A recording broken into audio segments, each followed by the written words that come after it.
nouveau. Amen. Mais est-ce que je peux ajouter encore? Comment on entre ici? On entre ici lorsqu'on a raté l'enlèvement, mais on refuse la marque de la bête. Les prédicateurs des temps de la fin ne doivent pas seulement préparer les gens à être enlevés, ils doivent aussi les préparer à ne pas prendre la marque de la bête. Car vu le niveau spirituel des églises, le 3/4 des églises va rater l'enlèvement. Je vous dis la vérité. Si votre standard spirituel, c'est ce standard spirituel de prier beaucoup et de pécher beaucoup, alors nous les pasteurs, on doit aussi vous préparer à la deuxième session. Parce que quand tu es un professeur, tu sens que tes étudiants sont des négligents, tu dois les préparer à la deuxième session. Et vous qui allez rester, voici ce que vous allez faire. Deuxième session.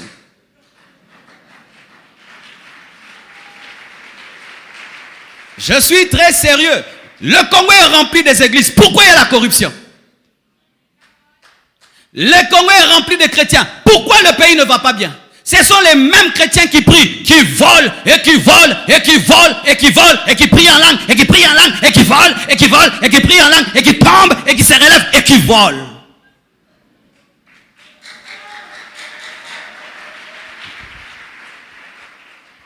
Si notre spiritualité était réelle, ce pays allait déjà changer. Ce pays ne change pas parce qu'il révèle la bassesse de notre christianisme. Donc nous allons rater l'enlèvement. Et comme c'est cela, nous devons vous préparer à résister devant la marque de la bête qui est en train d'arriver. Comment on entre dans ce temps? C'est que lorsque l'église est enlevée, voici ce qui va se passer au ciel, c'est que les enlevés passeront par ce qu'on appelle le tribunal de Christ. Le tribunal de Christ n'est pas un tribunal de jugement, c'est un tribunal de récompense. Chacun de nous, selon ce qu'il a fait pour Dieu, sera récompensé. Même un verre d'eau sera récompensé. Vous savez ça? Même un verre d'eau, même un $10, un $1 donné à un pauvre sera récompensé. Oh, acclamons la fidélité de Dieu. Si même quand tu étais enfant, tu avais 12 ans, tu as fait quelque chose pour la gloire de Dieu, Dieu va te récompenser pour ce que tu as oublié parce que lui n'oublie jamais, il a un livre de souvenirs. Il a un livre de souvenirs. Faites-le bien, faites-le bien, faites-le bien, faites-le bien. Même si les hommes ne disent pas merci, même s'ils sont ingrats, faites-le bien. Le tribunal de Christ n'est pas le tribunal de jugement. Pourquoi? Parce que celui qui est en Christ ne peut plus être condamné. Il n'y a plus de condamnation pour ceux qui sont en Jésus-Christ. Précision, qui marchent selon l'esprit. Qui marchent selon l'esprit. Ceux qui seront enlevés, ce sont ceux qui marchent selon l'esprit, qui dorment en esprit, parce que l'enlèvement aura aussi lieu pendant que certains dormiront à cause du décalage horaire. Alléluia. Alors mes frères, certains vont entrer par la mort en Christ, d'autres par l'enlèvement, mais d'autres, parce que lorsque nous serons enlevés sur la terre, il y aura la tribulation. La tribulation est une période divisée en deux. 3 ans et demi où 2 serviteurs de Dieu vont servir Dieu dans une puissance, dans une onction semblable à celle de Moïse et celle d'Élie. Et 3 ans et demi, la manifestation du fils du diable. Le diable, c'est vraiment un copiste. Vous savez, l'antichrist aura la plénitude de Satan parce que Satan aime imiter Dieu. De la même manière que Jésus-Christ aura la plénitude de Dieu, Satan aussi va donner sa plénitude à l'antichrist. Et l'antichrist, mes frères, doit paraître sur la terre. Pourquoi? Parce que Satan a vu Dieu envoyer son fils dans la chair. Lui aussi voudra avoir une chair qui le représente. De la même manière que Dieu a envoyé son fils en chair, le diable voudra aussi avoir un fils en chair. Mais lui, comme il est incapable de faire le miracle d'une vierge qui enfante, il va récupérer un homme sur la terre. Mais il va totalement le posséder. Et sur la terre va se manifester un homme qui sera le plus grand sorcier, le plus grand magicien, le plus grand occultiste. On l'appelle l'homme du péché. On l'appelle l'abomination de la désolation. Et lorsque cet homme paraîtra, il viendra avec un système économique et politique qui va réclamer que les hommes, pour manger, boire, se promener, se déplacer, puissent avoir sa marque. Il y a un temps, lorsqu'on prêchait ces choses, vraiment, on prêchait seulement parce qu'il faut croire la Bible. Mais aujourd'hui, en voyant où va le monde, frère, nous avons des preuves scientifiques et technologiques que la marque de la bête est en train de venir. Et je vous dis, les hommes prendront la marque de la bête. Vous savez, quand tu lis l'Apocalypse, tu te dis, mais comment les hommes peuvent prendre la marque du diable et adorer le diable? La Bible nous dit que Dieu frappera les hommes qui ont pris la marque de la bête et les hommes vont maudire Dieu. Comment ça? Aujourd'hui, je vois que vraiment cela est possible. Regardez comme avec ce vaccin. Je ne dis pas que le vaccin c'est la marque de la bête. Mais comment nous réagissons par rapport au vaccin? Même si tu ne comprends pas ce qu'il y a dedans, tu prends seulement pour voyager. Tu vois? Même si tu ne comprends pas ce qu'il y a dedans, si ça va te tuer ou pas te tuer. Mais tu prends seulement pourquoi? Qu'on ne te dérange pas au travail, qu'on ne te dérange pas, qu'on ne te dérange pas. Rien que pour des voyages, rien que pour un petit boulot, nous prenons des choses sans comprendre. Et vous pensez lorsque ce sera une marque claire, sans laquelle tu ne voyages pas, tu n'étudies pas, tu n'investis pas, tu n'as pas le chauffage, tu n'as pas l'eau, tu n'as pas l'électricité, tu n'as pas de voiture, les enfants ne vont pas à l'école, on ne te soigne pas, tu prendras. Frères, sœurs, la manière dont les hommes aujourd'hui sont en train d'obéir aveuglement certaines choses est en train de révéler que lorsque le fils du diable viendra, ils prendront. Pourquoi? Pour manger et pour boire. Et lorsque cette marque arrivera, il y aura un tel contrôle mondial par l'internet, par le téléphone, par les satellites, que personne ne pourra échapper au contrôle de l'Antichrist. On saura si toi tu as la marque et si tu n'as pas. Personne ne pourra frauder. Personne ne pourra frauder. Ce sera un arrêt de mort que de refuser de prendre la marque. C'est pourquoi je dis, si en ces temps-ci où nous sommes dans cette grande facilité de servir Dieu et d'aimer Dieu, il y a des gens qui abandonnent Dieu, qui se livrent à la compromission. Tu penses que tu pourras tenir devant un tel système mauvais et parfait dans le contrôle. Mais la Bible nous révèle qu'il y a des hommes qui arriveront. Ils arriveront à dire non à l'Antichrist. Et la Bible bizarrement nous parle des Juifs. Israël connaîtra un réveil. Pourquoi? Parce que Dieu se souvient de la promesse qu'il a faite à Abraham. Et la Bible nous dit que les Juifs vont s'opposer à l'Antichrist. Pourquoi? Parce que l'Antichrist va se déclarer Dieu et eux savent qu'un homme ne peut se déclarer Dieu. Ils vont être les évangélistes de la tribulation et des hommes aussi qui ont raté l'enlèvement. Certains connaîtront un réveil. Qui connaîtront un réveil? Pas quelqu'un qui dit, oh moi je rate l'enlèvement et puis quand la tribulation vient, je vais tenir 7 ans. Et puis une telle personne qui a déjà ce mauvais cœur prendra la marque de la bête. Ce sont des personnes sincères, des personnes qui ne comprenaient pas, des personnes qui ne comprenaient pas, qui au-dedans d'elles avaient la sincérité que Dieu pourra sauver et ouvrir les yeux. Pas des gens qui ratent l'enlèvement en co. On ne se moque pas de Dieu, mes frères. C'est qu'un homme aura sémé, il le moissonnera. Quelqu'un comme toi qui écoute la parole clairement comme ça. Et puis tu dis, je vais rater l'enlèvement et je vais tenir. Tu ne tiendras pas. Fais tout pour être enlevé maintenant. Et voici, mes frères, on y entre par la mort en Christ. On y entre par l'enlèvement. On y entre en tenant bon dans la tribulation jusqu'à ce qu'il y ait l'Armageddon. Parce que vous savez que la tribulation s'arrêtera par la bataille d'Armageddon, qui est la dernière guerre mondiale qui est en train de se préparer. C'est pourquoi cette guerre Palestine-Israël ne s'arrêtera jamais, parce que c'est au travers de cette guerre-là qu'il y aura une guerre qui touchera le monde entier. Le monde entier. Certains seront derrière Israël, d'autres derrière la Palestine, et puis l'ennemi de l'ennemi de l'ennemi est mon ennemi, et puis l'Antichrist se saisira de cela. Et dans cette guerre de l'Armageddon, toutes les nations de la terre qui étaient sous l'emprise de l'Antichrist vont converger vers Israël dans la plaine qu'on appelle Megiddo. C'est pourquoi on appelle ça la bataille de l'Armageddon. Et ils vont presser Israël à un niveau. Israël, malgré toute sa grande puissance, parce que l'armée juive aujourd'hui, c'est, je crois, la deuxième ou la première ou la troisième armée du monde, mais elle ne tiendra pas. La Bible nous dit que la moitié des Juifs seront tués. La moitié des Juifs seront tués dans cette guerre. Et alors ils vont crier vers Jésus.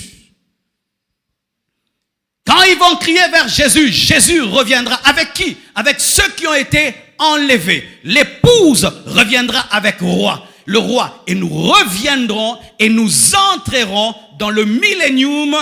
Qui encore entreront? Ceux qui ont résisté pendant 7 ans, ont refusé la marque de la bête, eux aussi entreront. Et encore qui? Ceux qui sont morts dans la tribulation, tués par l'Antichrist, ressusciteront et eux aussi entreront.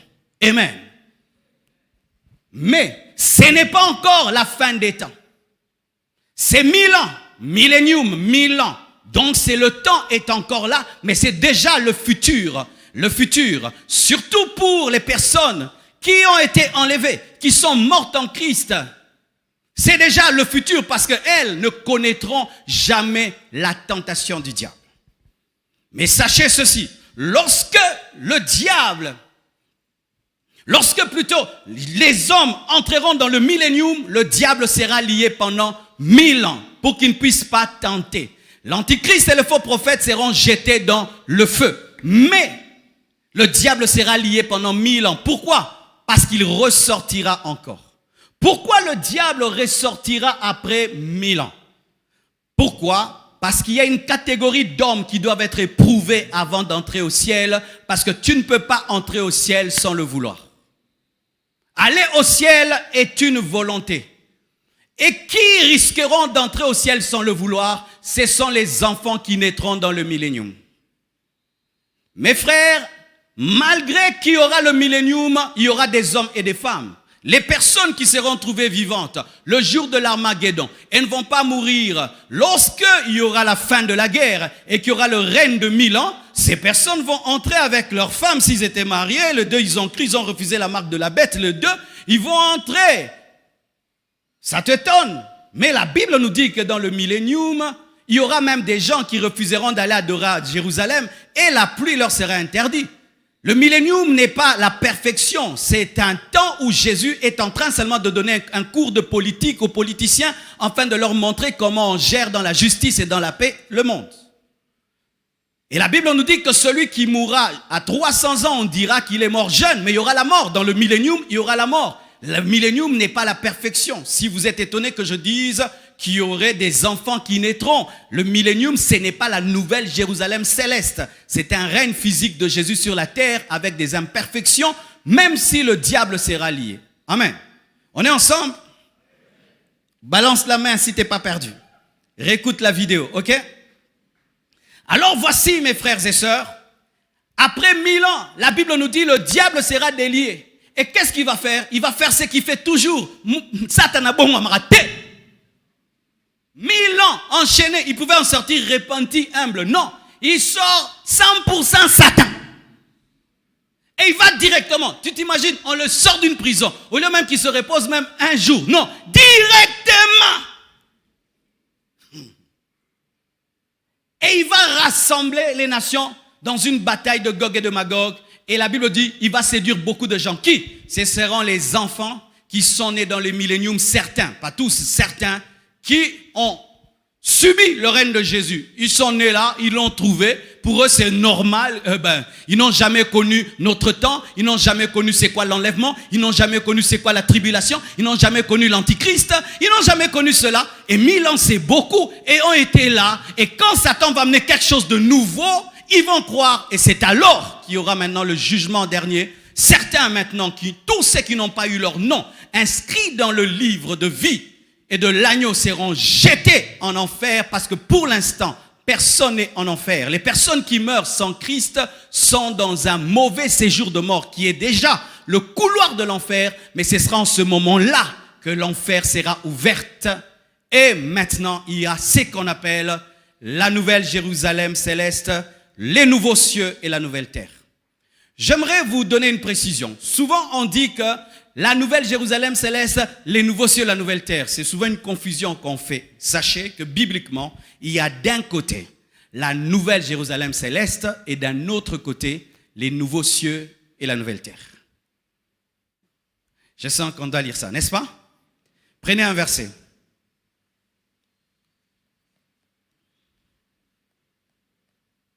Apocalypse 21, 1 à 2. Vous y êtes? Apocalypse 21, 1 à 2. C'est bon? Lisons. La Bible dit ceci dans Apocalypse 21, 1 à 2. Écoutez. Puis, la Bible, il faut lire lentement. Puis je vis un nouveau ciel et une nouvelle terre. Car le premier ciel, la première terre avait disparu. Et la mer n'était plus. Ok? 2. Et je vis, donc une deuxième chose qui n'est pas la première chose. Et je vis encore descendre du ciel, d'auprès de Dieu, la ville sainte, la nouvelle Jérusalem, préparée comme une épouse qui s'est parée pour son époux. Voici la vérité, c'est que à la fin des temps, cette terre, ces cieux, Dieu va enlever ce ciel, il va mettre un autre ciel. Dieu va enlever cette terre, il va mettre une autre terre. Il n'y aura pas de mer, il n'y aura plus de mer, il n'y aura plus de mer.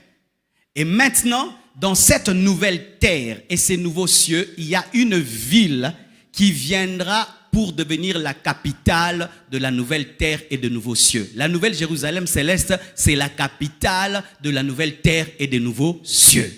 Et la nouvelle Jérusalem représente l'église, alléluia, représente l'épouse, parce que quand vous lisez la Bible, c'est une ville carrée. Le carré représente la perfection, parce que quatre côtés, 4, le carré. Et ça représente le lieu très saint, qui représente le lieu de l'intimité. Et l'intimité, c'est l'épouse. Amen. Mais vous devez savoir que la nouvelle Jérusalem céleste, c'est la capitale de la nouvelle terre et de nouveaux cieux. Et sachez, quand on dit nouvelle terre, c'est une nouvelle terre. Il y aura la nouvelle terre et les nouveaux cieux. Donc, le ciel, c'est une autre planète. Vous êtes un peu choqués. Vous êtes un peu choqués. Le problème que nous avons, c'est que quand tu lis la Bible avec les yeux de la religion, tu ne vois rien. La Bible dit qu'il y a de nouveaux cieux et une nouvelle terre. Dites nouvelle terre. Nous attendons une nouvelle terre. C'est ça, non? Nous attendons une nouvelle terre. C'est ça? Nous attendons des nouveaux cieux. Donc il y aura le ciel. Il y aura aussi la terre. Mais une nouvelle terre. Mais quand même la terre. Mais c'est ce que tu dis tous les jours. Vous savez pourquoi? Parce que la religion t'enseigne que nous allons flotter. Je suis allé au ciel, nous flottons.